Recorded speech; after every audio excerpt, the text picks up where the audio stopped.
అందరికీ నమస్కారం. మాతృదినోత్సవ శుభాకాంక్షలు.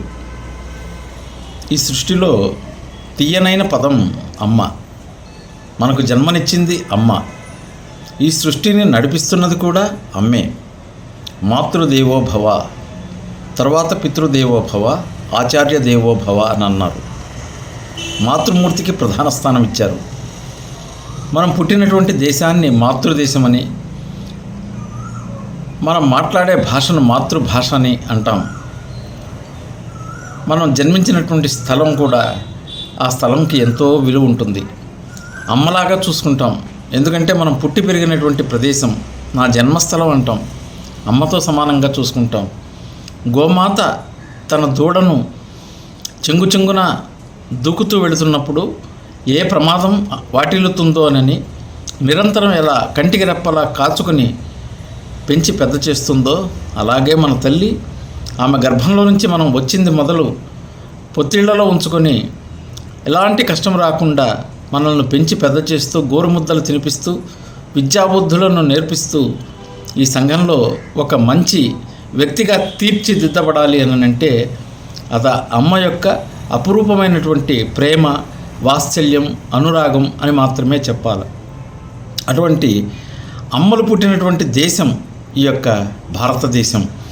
అమ్మలగన్నయమ్మ ముగురమ్మల మూలపుటమ్మ, చాలా పెద్దమ్మ సురారులమ్మ కడుపారెడు పుచ్చడియమ్మ, తన్నులో నమ్మిన వేల్పుటమ్మల మనంబునందుండెడి అమ్మ దుర్గమాయమ్మ, కృపాబ్ధినిచ్చుట మహత్వ కవిత్వ పటుత్వ సంపదల్ అని పోతనామాచ్యుల వారు ఎంతో చక్కగా రాశారు. అంటే ఈ ప్రపంచాన్ని నడిపించేటటువంటి ఆదిపరాశక్తి ఎవరన్నా ఉన్నారా అంటే ఆ శక్తి స్వరూపిణే అమ్మ. ఆమెలో నుంచి ఉద్భవించినటువంటి వారే సృష్టి స్థితి లయకారకులకు ధర్మపత్నులైనటువంటి మహాసరస్వతి, మహాలక్ష్మి, మహాగౌరి. వీరు ముగ్గురు కూడా బ్రహ్మ, విష్ణు, మహేశ్వరుల యొక్క శక్తి స్వరూపుణులే.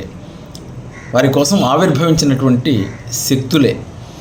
అమ్మవారు అంటే శక్తి స్వరూపిణి, శివశక్త్యైక రూపిణి అని అంటారు. అర్ధనారీశ్వర తత్వంలో మనం తెలుసుకోవాల్సినటువంటి విషయం ఏంటంటే, పరమేశ్వరుడు సృష్టించేయాలనుకున్నప్పుడు సత్ చిత్ ఆనందం అంటాం. సత్ అంటే ఎవరి ఎగ్జిస్టెన్స్, ఎప్పుడు ఉండేటటువంటి వాడు పరమాత్మ. ఆయనలో ఉద్భవించినటువంటి శక్తి స్వరూపిణి ఎవరంటే అమ్మవారు. కాబట్టి ఆయన సగభాగం అమ్మవారు పార్వతీదేవి. వారిద్దరి కలయికే ఆనందం. సచ్చిత్ ఆనందమూర్తి అని అంటే ఎప్పుడు ఉంటూ చైతన్యాన్ని కలిగిస్తూ శక్తి స్వరూపిణిగా విరాజిల్లుతూ ఆనందాన్ని కలిగించేటటువంటి శక్తే అమ్మ. ఆ అమ్మ పేరుతోనే మనం మన దేశాన్ని మాతృదేశమని, మాతృభూమి అని, మనం మాట్లాడేటటువంటి భాషను మాతృభాష అని కూడా మనం అంటూ ఉంటాం.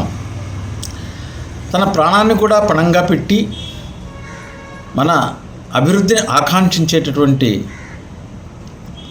వ్యక్తి ఎవరన్నా ఈ ప్రపంచంలో ఉన్నారా అంటే ఒక్క తల్లి మాత్రమే. ఆ తల్లి ప్రేమను మనం వెలకట్టలేం. మన జీవితాంతం అమ్మకు ఊడిగం చేసినా కూడా ఆమె రుణాన్ని మనం తీర్చుకోలేం. అటువంటి తల్లి తను తిన్నా తినకపోయినా, వండినటువంటి పదార్థం ఉన్నా లేకపోయినా తన భర్తకు, తన బిడ్డలకు పెట్టిన తర్వాత మిగిలితేనే తింటుంది.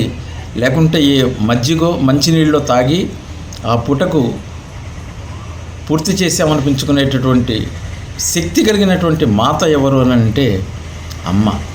అటువంటి అమ్మకు మనం నిరంతరం కూడా అమ్మ సేవలో తరించాల. నదులు మనకు తల్లు లాంటివి. అటువంటి తల్లులు అంటే గంగా, యమున, సరస్వతి, నర్మద ఇవన్నీ కూడా తల్లి అని అంటారు. సాగరుణ్ణి తండ్రి అని అంటారు. అంటే నదీమ తల్లి వెళ్ళి సాగరంలో కలిసిపోతూ ఉంటుంది. సస్యశ్యామలమైనటువంటి ఈ భూమి, భూమాత, అమ్మ కూడా భూమాతే. ఆ భూమాత అసలుకి మనం ఏం చేసినా భరిస్తుంది. మనకు కావాల్సిన సుఖ సదుపాయాలని ఏర్పాటు చేసేటటువంటి తల్లి ఎవరు అని అంటే భూమాత. ఈ సృష్టిలో మనం ఈ భూమి మీదకి వచ్చామే కానీ మనతో పాటు ఏం తీసుకురాలేదు.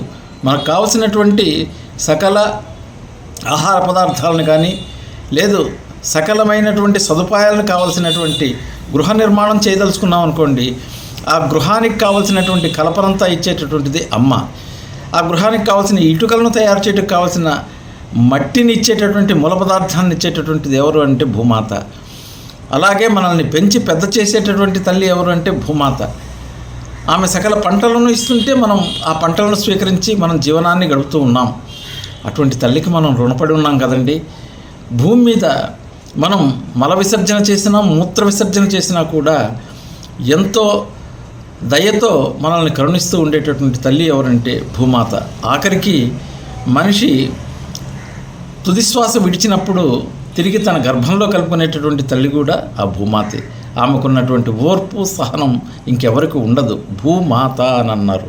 అంటే మనకు సకల సంపదలను భూదేవి రూపంలో ఉన్నటువంటి తల్లి ఇస్తే సిరులనిచ్చేటటువంటి తల్లే శ్రీదేవి. ఆ పరమేశ్వరుడు విష్ణుమూర్తి రూపంలో ఉన్నటువంటి స్వామి మనకు తండ్రి లాంటివాడు. అందుకే సీతమ్మ మాయమ్మ, శ్రీరాముడు మాకు తండ్రి అని అన్నారు. అంటే ఆ తల్లి ఓర్పుకు ప్రతీక అన్నమాట. ఆ తల్లి ఎంత ఓర్పు పట్టిందండి. ఆ రావణాసురుడు తను చెరపట్టినప్పుడు సంవత్సర కాలం పాటు అశోకవనంలో నిర్బంధించినప్పుడు తన భర్త అయినటువంటి రామచంద్రమూర్తి ఏనాడైనా రాకపోతాడా, తనను తీసుకుపోకపోతాడా అని రామనామాన్ని నిరంతరం జపిస్తూ ఒక యజ్ఞంలాగా గడిపి ఆఖరికి మళ్ళా తిరిగి రామ సన్నిధికి చేరినటువంటి జానకీ మాత మనకు ఆదర్శం.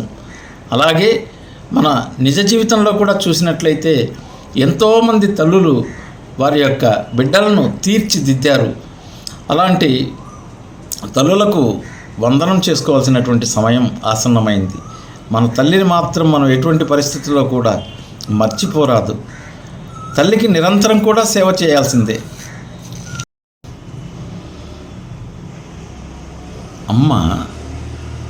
అమ్మను గురించి చలనచిత్రాల్లో ఎంతోమంది ప్రముఖ సినీ గేయ రచయితలు చాలా చక్కగా వర్ణించారండి. పెదవే పలికిన మాటల్లోనే తీయని మాటే అమ్మ, కదిలే దేవత అమ్మ, కంటికి వెలుగమ్మ అని అన్నాడు. అమ్మ అమ్మ అమ్మ అంటాడు. ప్రతి బిడ్డ కూడా తన మొదటి మాటను అమ్మా అని పిలుస్తాడు. నా ప్రాణం నువ్వేనమ్మా, నా రూపం నువ్వేనమ్మా, నా మీద జాలి చూపించేది నువ్వేనమ్మా, నాకు ఒక మార్గనిర్దేశనం చేసేది నువ్వేనమ్మా, కోపం వస్తే నన్ను సరైన దారిలో వెళ్ళేటట్టుగా చేసి తీర్చిదిద్దేటటువంటి మాతృమూర్తి నీకు వందనమమ్మా అంటాడు. ఇంకో కవి అంటాడు, అమ్మను మించిన దైవం ఉన్నదా అని అంటాడు. అంటే తల్లిదండ్రులు దైవం స్వరూపాలండి, కంటికి కనిపించేటువంటి ప్రత్యక్ష దైవాలు. అమ్మ నాన్నలకు మనం ఎంత చేసినా కూడా అది సరిపోదండి. మనం రుణం తీర్చుకోలేం వారి రుణం.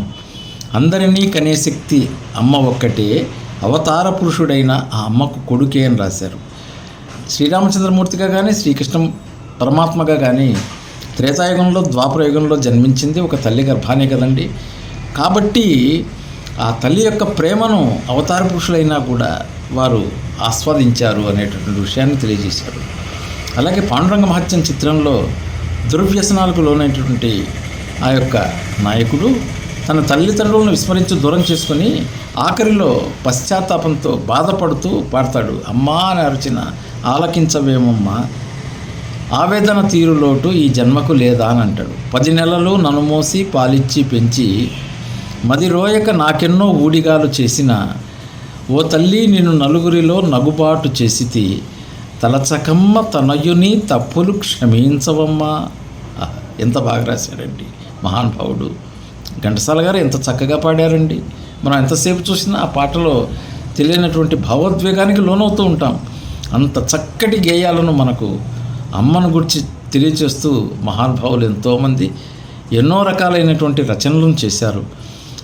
ఇటీవల మన భారత ప్రధానమంత్రి అయినటువంటి శ్రీ నరేంద్ర మోడీ గారు ఒక ఇంటర్వ్యూలో మాట్లాడుతూ తన స్వస్థలానికి జన్మస్థలానికి వెళ్ళినప్పుడు 99 సంవత్సరాలు ఉన్నటువంటి తన తల్లి యొక్క ఆశీస్సులు తీసుకునేవాడని, ఆ తల్లి ఇచ్చిన మధుర పదార్థాన్ని కూడా స్వీకరించేవాడినని, అలాగే ఎప్పుడైనా నామినేషన్ వేయడానికి వెళుతున్నప్పుడు ఎన్నికల్లో తల్లి ఆశీర్వచనాన్ని మొట్టమొదటిగా తీసుకునేవాడినని తెలుపుతూ ఈసారి తన తల్లి తనకు దూరమైందని, తల్లి లేదనేటటువంటి భావోద్వేగానికి లోనవుతూ ఒక మాట అన్నారండి. అదేంటంటే, ఈ యొక్క భారతదేశంలో 140 కోట్ల జనాభాలో ఎన్నో కోట్ల మంది తల్లులు ఉండగా మా తల్లి ఆశీస్సులు నాకు దొరకవా, వారందరి ఆశీస్సులు మా తల్లి ఆశీస్సులు కావా అనే విషయాన్ని అమ్మను గురించి అంత గొప్పగా చెప్పారండి. వారి సంస్కారానికి నమస్కారం. అలాగే మాతృదినోత్సవ సందర్భంగా కేవలం అమ్మను ఏదో సత్కరించాం, లేదో ఒక చీర కొనిచ్చాం, ఆమెకు కావాల్సింది ఏర్పాటు చేశాం అని అనకుండా వారిని నిరంతరం కూడా కంటికి రెప్పలాగా పసిబిడ్డగా ఉన్నప్పుడు వారు మనల్ని ఎలా చూసుకున్నారో మనం కూడా ఏ దేశంలో ఉన్నా, ఏ ప్రాంతంలో ఉన్నా, ఏ హోదాలో ఉన్నా కూడా తల్లిదండ్రులను విస్మరించకుండా వారికి మనము చక్కగా కానీ జీవించి ఉన్నంతకాలం వారు ఎలాంటి లోటుపాటు లేకుండా, వారికి లోటు లేకుండా చూసినట్లయితే అంతకన్నా మనం అందించేటటువంటి ఆ తల్లికి ఇచ్చేటటువంటి సేవ ఏముంటుందండి. అటువంటి వారందరికీ కూడా నమస్కారాలు తెలియజేస్తూ స్వస్తి.